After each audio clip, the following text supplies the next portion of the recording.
Just came back from a ride, and that's with the original throttle, original controller, running at 49 volts.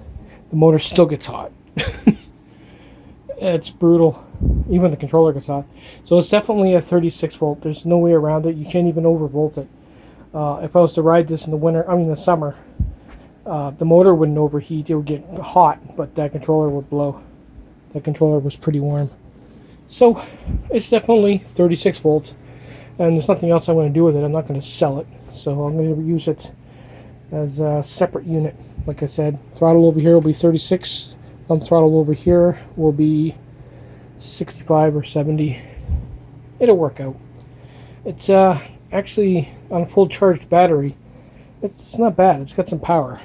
It's actually got more power than the 1200 watt or the 1500, which is a bit of a joke. But that's as far as I'm going. As far as testing goes.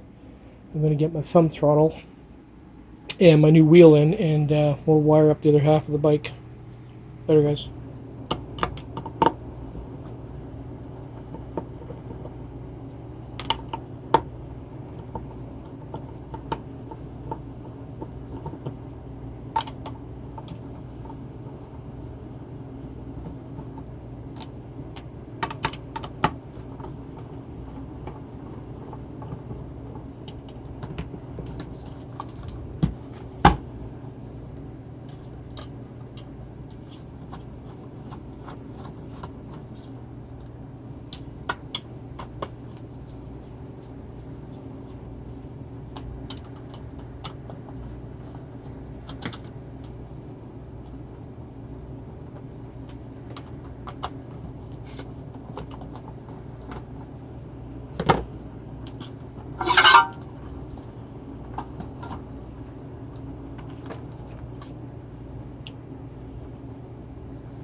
It's a nice flow.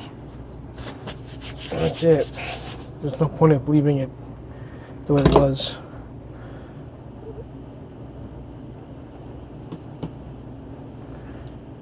Nice So now we'll get to pull 50 amps.